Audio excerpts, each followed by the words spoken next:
ทักทายสบายดีทุกคน มาเพาะกันในบรรยากาศยามเช้าๆมื้อนี้อยู่ที่บ้านของแม่คอมเนาะทุกคน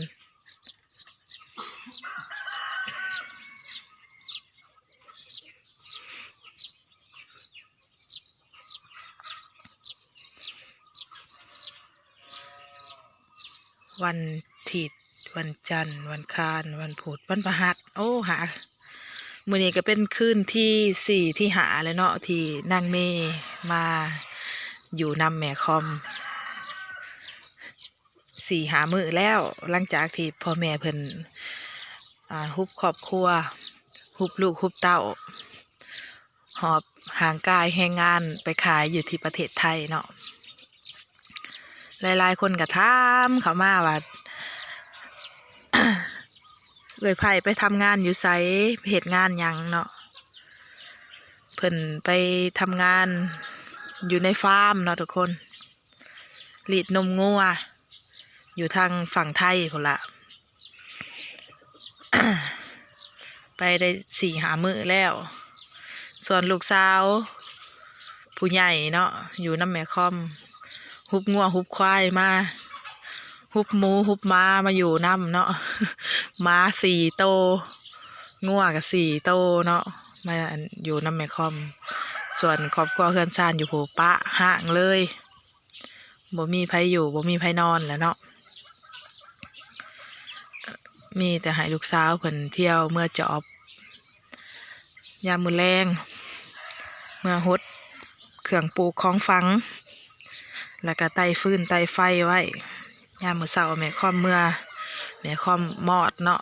แล้วก็ยังมีม้าตัวหนึ่งยังบ่ทันได้มาอยู่พุ่นม้าแม่ลูกอ่อนช่วงที่เจ้าของเพิ่นไปหันยังถือผ้ายังมานอยู่แต่ว่าตอนนี้ได้ลูกแล้วบ่เห็นฮอดลูกจักอยู่หม้องใดลูกจักไปได้อยู่ไสเห็นแต่แม่เนาะ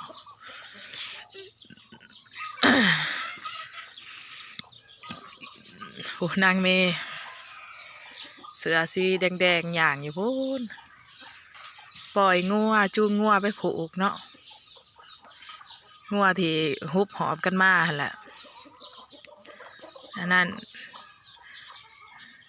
กลางเว้นนี่ยังผูกไว้ซะก่อนเพราะว่าย่าน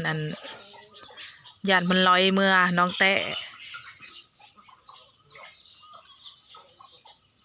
กล้วยสุกย่านมันลอยเมื่อน้องแต่บ่อยากเมื่อน้ำเอาอีกเนาะกระเทินได้เอามาแล้วก็เลยผูกไว้ก่อนแม่ใหญ่2 แม่แล้วก็อันแม่นางสื่อหันตัวหนึ่งแม่แดงงัวอีแวนเพิ่นน่ะเนาะผูกไว้จัก6-7 มื้อพุ่นแหละจังสิปล่อยไปนำหมูงัวในคอกนี้นี่แหละสาเหตุที่ว่านะ เห็นงัวแซวๆแต่ว่างัวหลายเจ้าคือแม่คอมว่าอ่อนแหละบ่แม่นงัวแม่คอมผู้เดียวเนาะของผู้นั้นแหน่ของผู้นี้แหน่มาโฮมกัน เอ้ยน้องหลายคน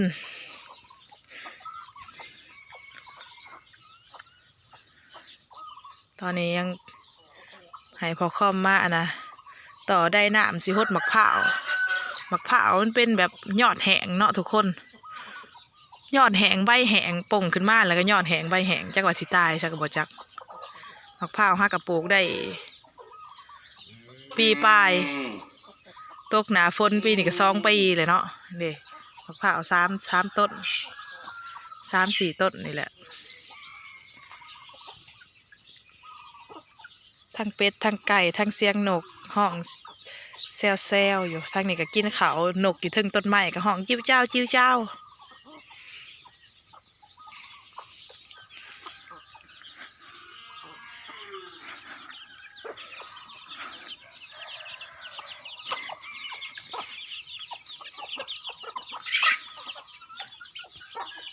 ห้องนอนท่าแม่นี่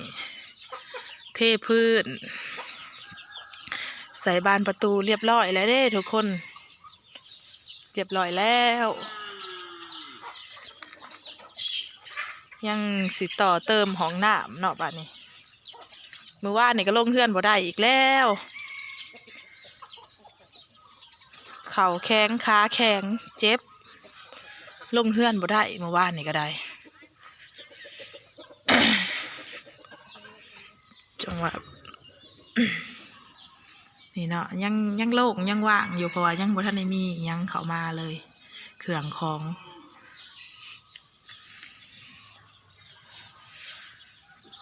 ห้องนอนเพชรเป็นห้องหลวงห้องอันนั้นเลยบ่ได้ขันห้องโถงไปเลยนะ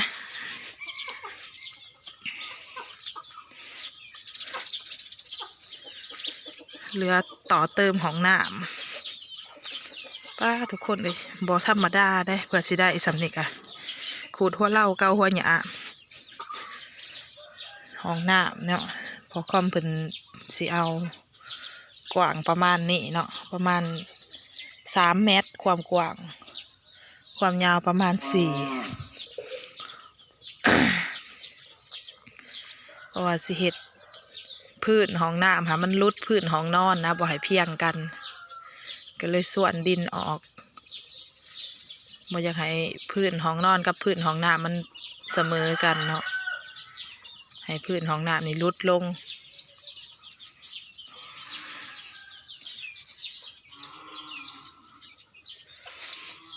ตอนนี้พอคอมเพิ่นกำลังลงมือส่วนดินส่วนยางแล้วก็สิเทข้านเนาะเทข้านแล้วเพิ่นสิเฮ็ดหยังแม่ค่อมกับบ่ฮู้ดอกเวียกผู้ชายเพิ่นบ่จักแต่แม่ค่อมคิดว่าบ่อวิดน่ะนะบ่อวิดนี่สิขุดออกมาพี่ได้พี่ซึ่งบ่อนไก่แล่นเมื่อกี้นี่แจ้หัวพี่แหละมันสิเป็นไปได้บ่ทุกคนขุดออกมาสิไกลๆแน่เพราะว่าบ่อยากให้มันใกล้กับอันน่ะ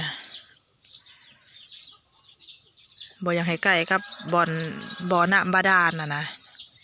สิเป็นไปได้บ่เนาะทุกคนโอ้คือลำบากอยู่ผัดบ่อน้ำผัดอยู่นั่นนี่แล้วคันสิย้ายบ่อน้ำผัดสิทางใหม่เสียเงินอีกอย่างนะหันน้ำบ่อน้ำนะหันมันเป็นบ่อแห้งเนาะบ่อใหญ่ว่าสันซะตอนอันมาเจาะน้ำบาดาลน่ะอันข้าเจ้าอันใส่เล็ก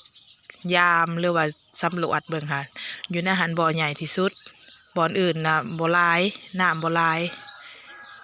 อยู่ในหันอันบ่อใหญ่น้ำหลายใส่เท่าไรกับบ่เบิดข้าเจ้าว่า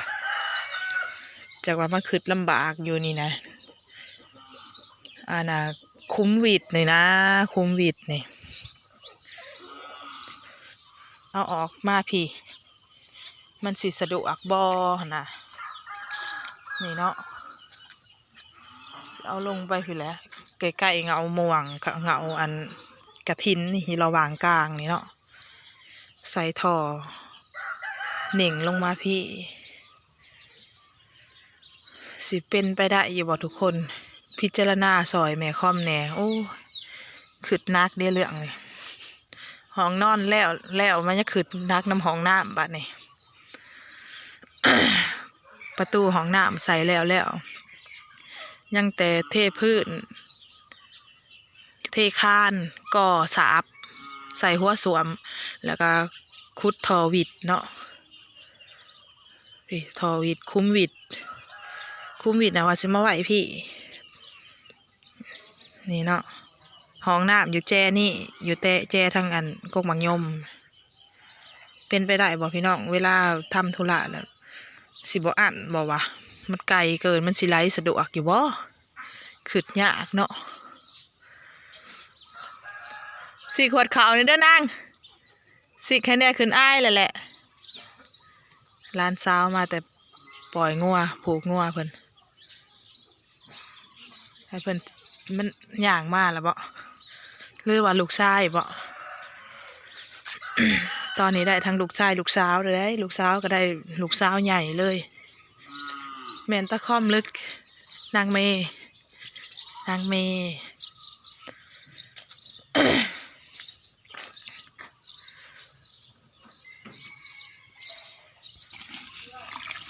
ลานแมงซอนได้บ่หลายมันได้แต่พอได้กินหาอยู่เบิดคืนได้แต่พอได้กิน